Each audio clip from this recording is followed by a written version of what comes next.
Hello everyone, welcome to Westtalk Talks. My name is Swati and today we are having a podcast with Ankit Lohia sir from ALC classes.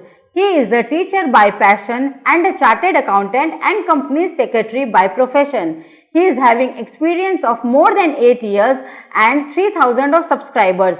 So let's welcome Mr. Ankit Lohia sir. Hello sir, how are you? मस्त एकदम Radhe Radhe Radhe Radhe okay sir so अपने start करते हैं आपके professional development and career growth से सो आप बताइए sir invitation ma'am first thank you sir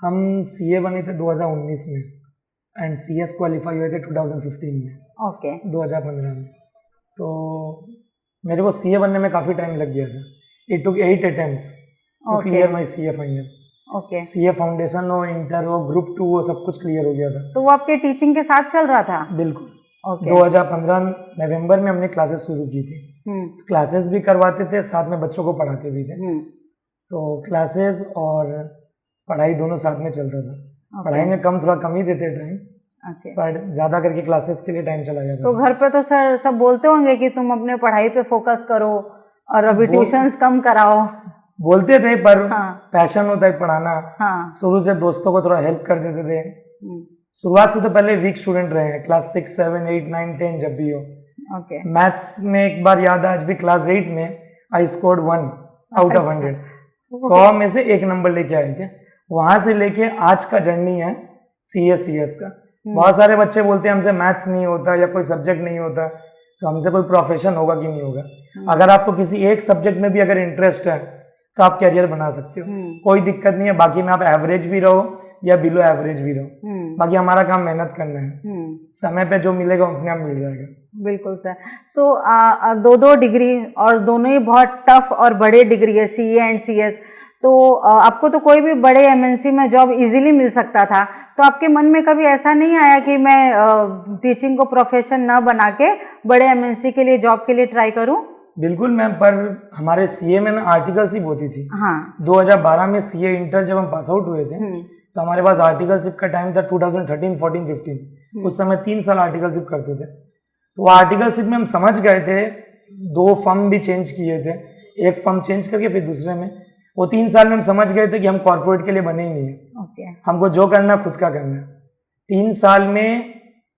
ना हमको काम में मजा आता था और ना मेरे को इंटरेस्ट था उसमें हमको इंटरेस्ट था शुरू से कि मेरे पास जो नॉलेज है या मेरे को जो आता है हम उसको सबके साथ शेयर करें भले ही थोड़ा आता हो सीख के सिखाएंगे पर ऑफिस जाना आना ये वो 9 to 5 वाला जॉब मेरे को नहीं समझ में आया 3 साल में हम ये डिसाइड कर चुके थे हम घर पे बैठ जाएंगे पर कॉर्पोरेट ऑफिस हमको नहीं समझ में आएगा ना हमने कभी ट्राई किया ना कहीं से हमको कभी भी ऑफर भी मिला कभी ऐसा नहीं ओके सो सर और एक बात बताइए आपके लिए ग्रेटेस्ट चैलेंज क्या रहा टीचिंग के पूरी जर्नी में ग्रेटेस्ट चैलेंज तो यही था कि एक टाइम पे लाइफ में रेस लगा हुआ था कि सीए पहले होगा कि शादी पहले होगा अच्छा प्रॉब्लम ये था एट द एज ऑफ 27.5 और 28 हम सीए बना था 27 साढ़े 27 में ऐसा तो ऐसा भी हुआ कि मान लीजिए आप वाइफ में भी लकी चाम कि सगाई होने के बाद आफ्टर एंगेजमेंट हम सीए बना था तो ये सबसे ज्यादा टफ टाइम था घर से भी प्रेशर होता था थोड़ा बहुत घर से प्रेशर होता था कि सीए करना है या फिर ननिहाल फैमिली से भी होता था थोड़ा सा कि सीए करना है फैमिली में भी ऐसा सभी कोई पढ़े लिखे थे हमारा फैमिली का जब बात आता तो थोड़ा बात उड़ जाता कि नहीं कोई पढ़ा लिखा नहीं है तो बस वही खुद के लिए कभी कुछ नहीं सर सीए डिग्री ही ऐसा है एक बार एंटर हो जाते हैं तो सबको लगता है बन के ही निकले बस यही बात है नहीं लाइफ सीए फाइनल ग्रुप 2 तक एकदम इजी था प्रॉब्लम ग्रुप 1 में वो भी एसएफएम पेपर और जब भी एग्जाम देने जाते थे हम तो एक ही बात बोलते थे क्या जिस दिन मेरे को एसएफएम में 40 आ जाएगा उस दिन हमको सीए बनने से कोई रोक नहीं सकता अकाउंट्स मेरा पेपर था लॉ मेरा पेपर था पर मेरे को एसएफएम कभी समझ में नहीं आता जिस सब्जेक्ट में मैथ्स आ जाता है वो सब्जेक्ट हमको कभी भी समझ में नहीं आता कभी भी नहीं शुरू से अकाउंट्स अच्छा था ओके सर अपनी फैमिली के बारे में बताइए घर में कौन कौन है आपको सबसे ज्यादा किसने सपोर्ट किया थ्रू आउट सभी ने सपोर्ट किया किसी का एक इंडिविजुअल नाम बोलना गलत हो जाएगा पर सबसे ज्यादा सैक्रिफाइसेस देखे गए हैं तो मम्मी पापा भाई स्पेशली हमारा मामा का लड़का है एक तो परसोत्तम बोल करके, जब भी हम सीए फाइनल का एग्जाम देने जाते थे, अरुण हो या परसोत्तम हो या राजेश जो हमारे साथ आज पढ़ाता है, मेजर नहीं कर सकते लाइफ में हम चाहे कहीं से भी चाहे कहीं पहुंच जाए, पर इन 3-4 लोगों ने जो मेरे को सपोर्ट किया है, जब भी हम फाइनल एग्जाम देने जाते थे हमारी क्लासेस कभी बंद नहीं होती थी, कोई ना कोई टीचर मेरे एब्सेंस में क्लास लेता ही था। हम 5 डेज 7 डेज के लिए क्लास ऑफ करते थे। स्टूडेंट्स को कभी सफर नहीं करना कभी भी नहीं सफर करना पड़ा, स्पेशली अरुण, राजेश, परसोत्तम, इवन आज भी एएलसी के जो फैकल्टी है, मयंक, आशीष, राजेश जो भी है, 11 टीम की फैकल्टीज है हमारी, सब के सब आज भी पूरे के पूरे सेम टू सेम सपोर्टिव, कभी ऐसे फील नहीं होने देता कि हम अकेले हैं। और मेरे एंगेजमेंट के बाद मेरी वाइफ ने भी काफी सपोर्ट किया। ऐसा नहीं है कि हमको फोन पे बात करना पड़ेगा या पर्सनल टाइम देना पड़ेगा, 2 मिनट 3 मिनट 5 मिनट बस, उससे ज्यादा नहीं। उसका एक ही बात था, सीए कर लीजिए, जिंदगी भरा पूरा का पूरा। तो सबने सपोर्ट किया, मम्मी हो, पापा हो, मामा जी हो, और मेरे ननियाल फैमिली को तो इनक्रेडिबल सपोर्ट। हम कुछ भी करते थे वो लोग हमेशा मेरे को सपोर्ट करते थे, हम बता नहीं सकते इस लेवल का सपोर्ट। और आप बहुत ब्लेस्ड है जो इतनी अच्छी फैमिली आज जो कुछ है फैमिली की वजह से है। बिल्कुल। और आज रुके हुए भी है, अगर इस प्रोफेशन में टिके हैं तो जस्ट बिकॉज ऑफ फैमिली, पूरा सपोर्ट। बट सर ऐसा होता नहीं है जिसके पास सीएस का डिग्री हो और उसके घर से प्रेशर रहता है कि नहीं तुमको तो अच्छे जगह जॉब करके। पापा ने कभी भी फोर्स नहीं किया किसी चीज के लिए। इवन आज भी मेरे को कमाते हुए मोर देन 9 इयर्स होने को आ जाएगा अब, कभी भी ये नहीं कि घर खर्च में मेरे को ये कंट्रीब्यूट करना है, कभी भी नहीं। शुरू से फ्रीडम है। आज भी हमको याद नहीं है कि एक पैसा हमने घर खर्च के लिए पापा ने कभी बोला होगा कि तुमको यहाँ पे देना। नहीं sir, you are really very blessed. बस सर आपने जैसे अभी टीम के बारे में बताया, तो अपने टीम के बारे में एक ब्रीफ डिस्कशन करते हैं। मैम क्लास 6 to 10 हमारे यहाँ पे क्लासेस शुरू होती है, क्लास 6 to 10। उसमें Mayank sir, Adarsh sir, Rajesh sir, Kaushik sir, Shivam sir, Muskan ma'am, even Renu ma'am, सभी कोई क्लासेस लेते हैं। अभिषेक सर, विवेक सर हमारी सीए की क्लासेस लेते हैं, सीए फाउंडेशन मैथ्स की।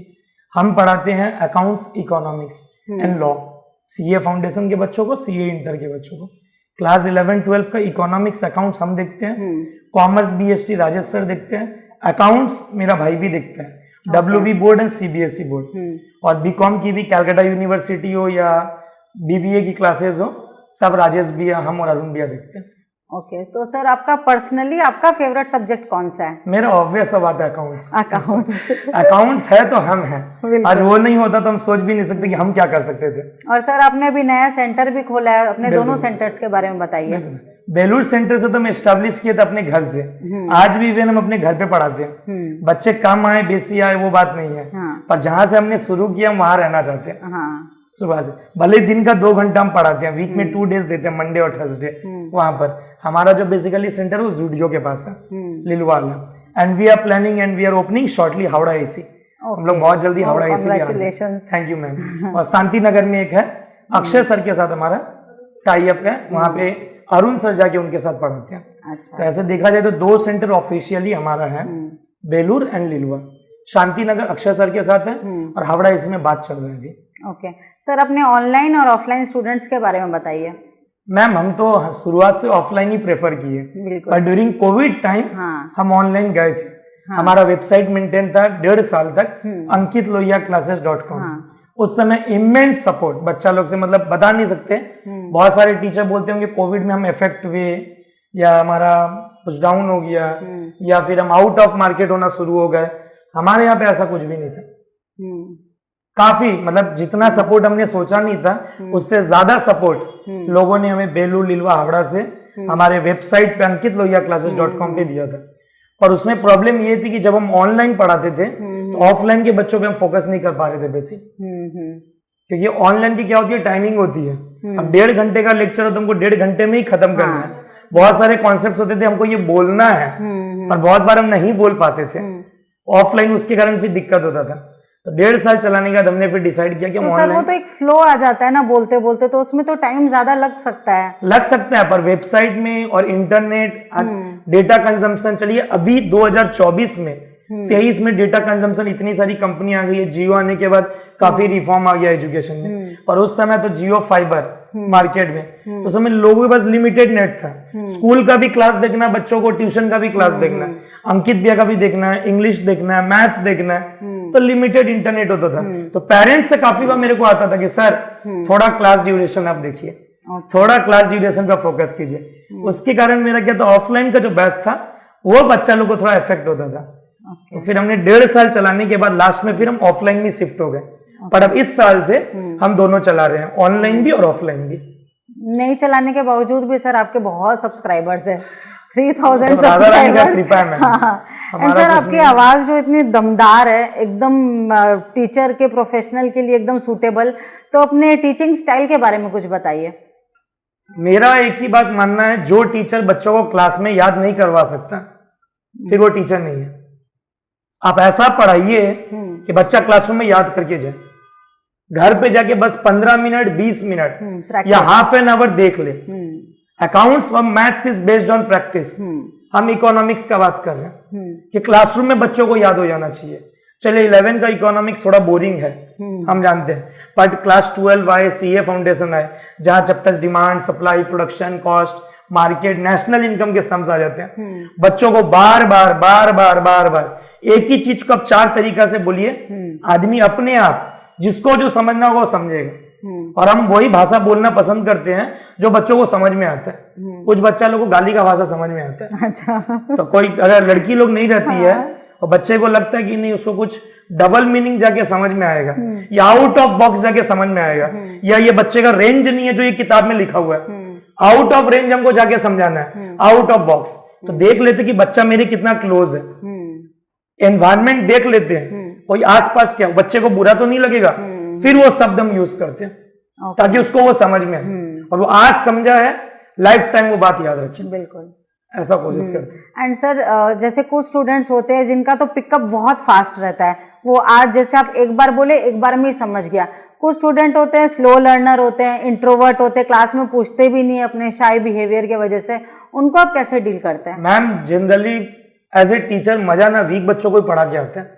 अच्छा बच्चा को तो कोई भी पढ़ा लेगा, आप पढ़ा लेंगे, हम पढ़ा लेंगे, कोई भी टीचर पढ़ा लेगा। पर टीचर वही है जो वीक बच्चा या जो नहीं पढ़ना चाहता है वो लोग को पढ़ाए।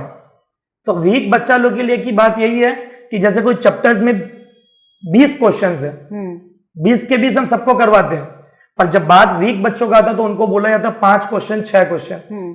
देखिए जिन बच्चों का कैलिब्रिटी शुरू से 40 लाने का रहा है, 45 लाने का रहा है, हम कोई भगवान नहीं है, हम 40-45 को बढ़ा के 60 कर सकते हैं, उससे ज्यादा नहीं। 90 वालों को हम 95 कर सकते हैं, 95 वालों को हम 100 कर सकते हैं।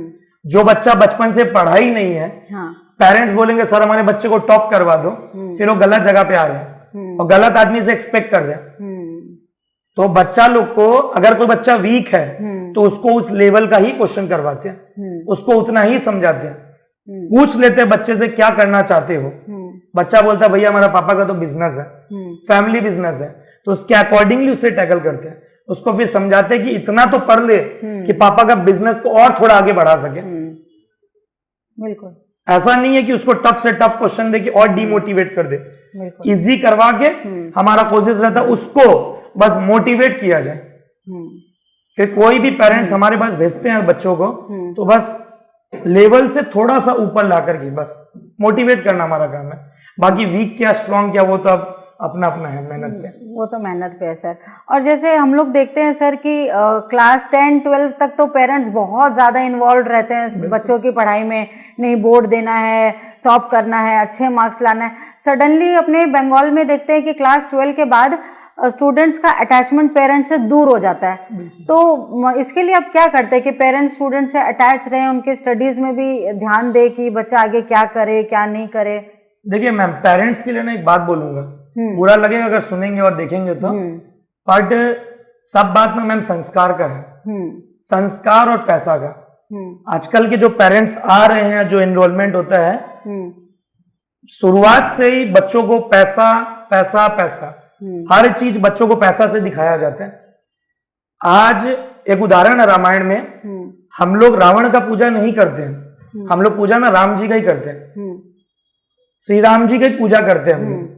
जबकि सोना का जो लंका था वो रावण का था, पर जो अयोध्या था वो नॉर्मल नगरी था एक, पर हम पूजा जो राम जी का ही करते हैं। शुरुआत से माँ बाप इतना फैसिलिटी दे देता है, एसी का हवा, घर में बेसिक इंफ्रास्ट्रक्चर, स्टडी टेबल, बच्चे को कभी दुख ही नहीं है पढ़ने का, बच्चा आराम से पढ़ रहा है।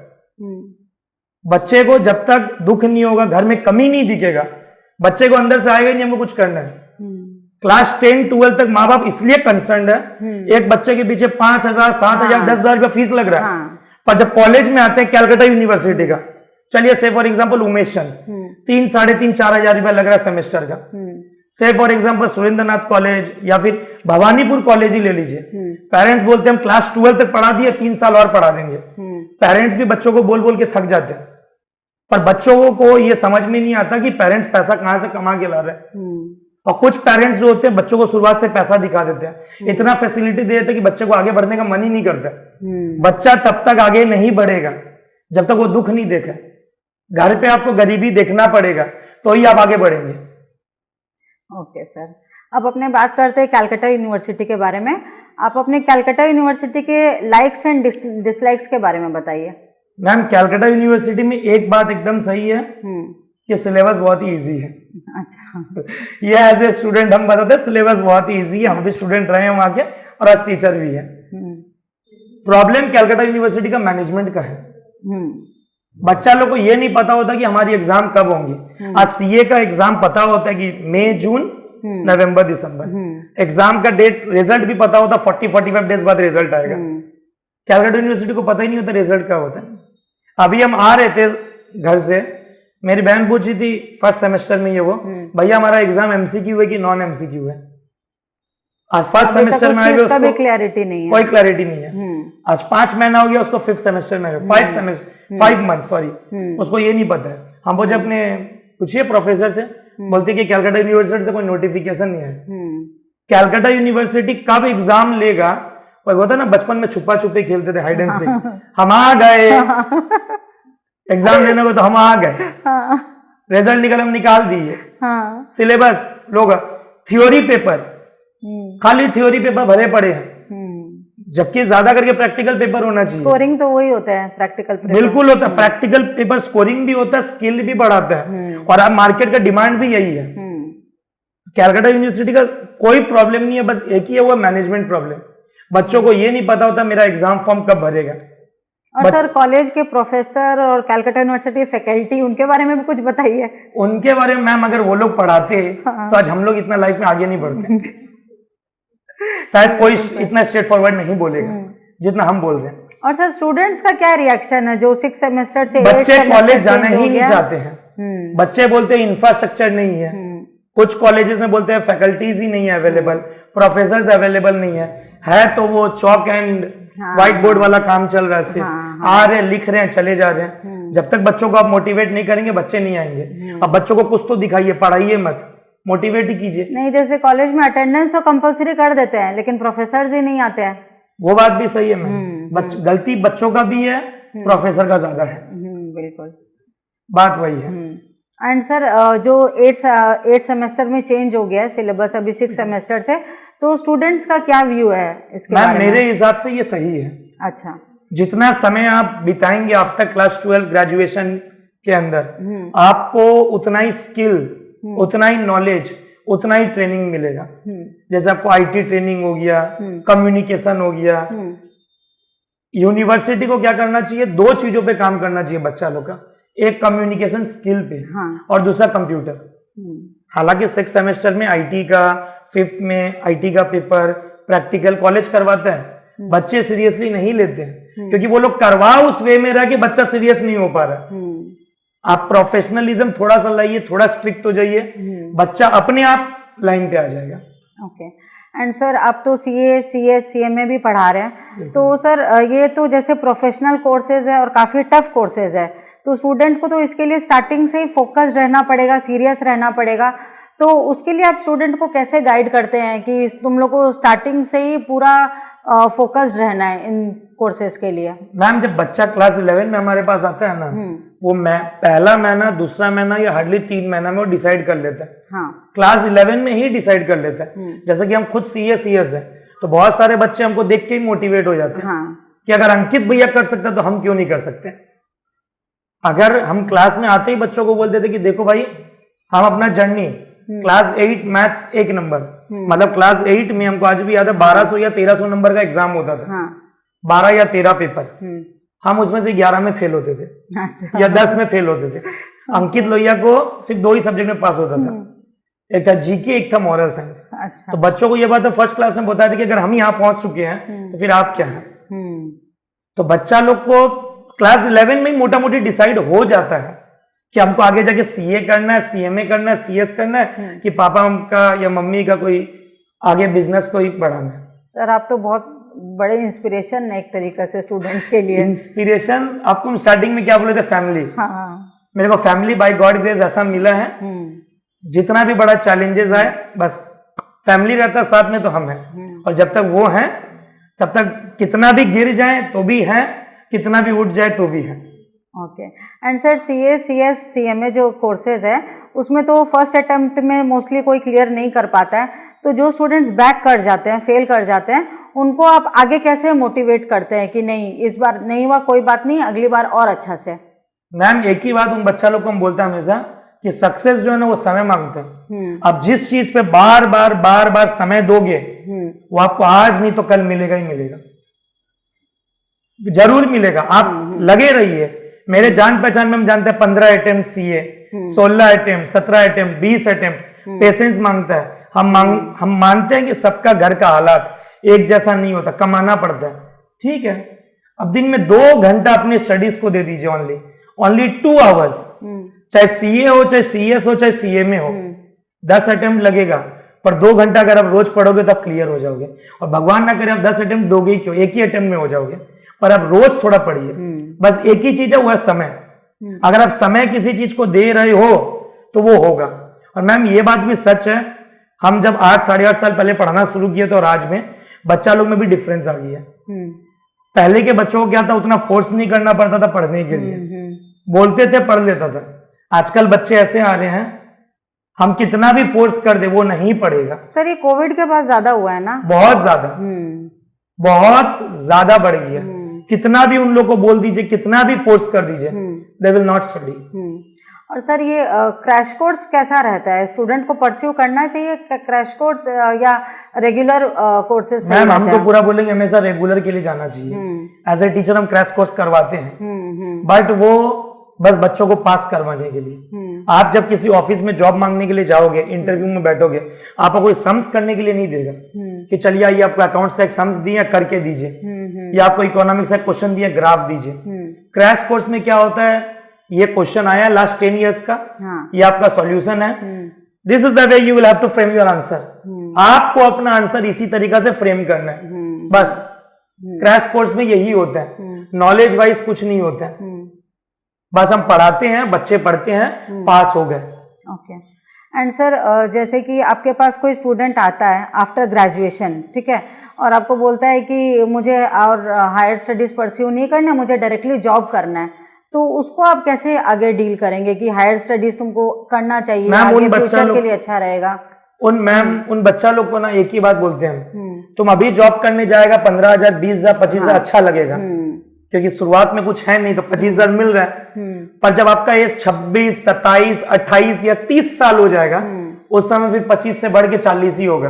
उससे अच्छा कोई कंप्यूटर ट्रेनिंग का स्किल ले लीजिए। आप कुछ नहीं करेंगे।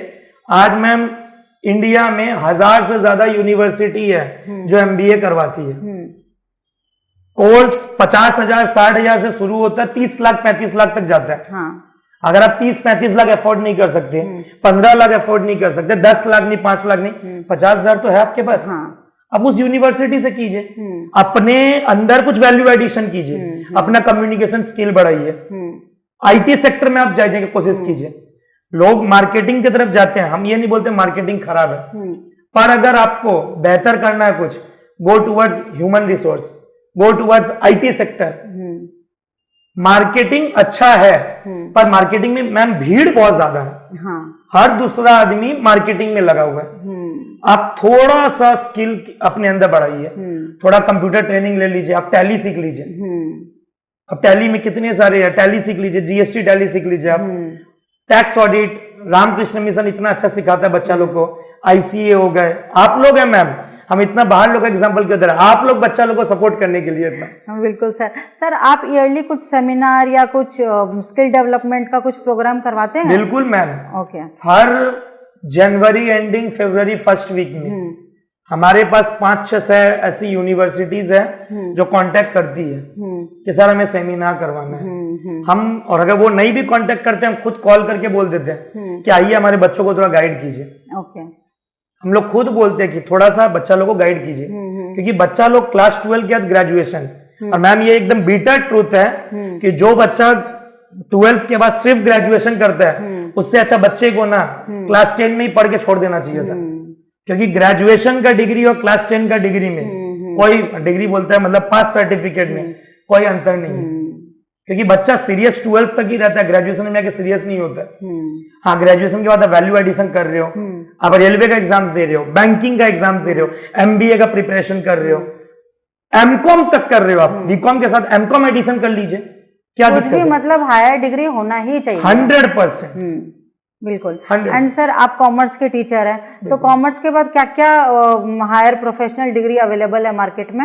मैम 3 तो आप बता ही चुके हैं। हाँ। CA, CS, CMA. हाँ। उसके अलावा बच्चे एलएलबी के लिए जा सकते हैं। ओके। और हम तो पर्सनली बोलते हैं जो बच्चा लोग को थ्योरी थोड़ा भी अच्छा लगता है और लोग सीएस करना चाहते हैं, हम तो जैसे नॉर्मल क्वालिफाइड सीएस है, मेरे को उस समय बहुत मन था एलएलबी करने का पर नहीं किए थे, और अब तो होगा भी नहीं मेरे से, बट एलएलबी कर सकते हैं।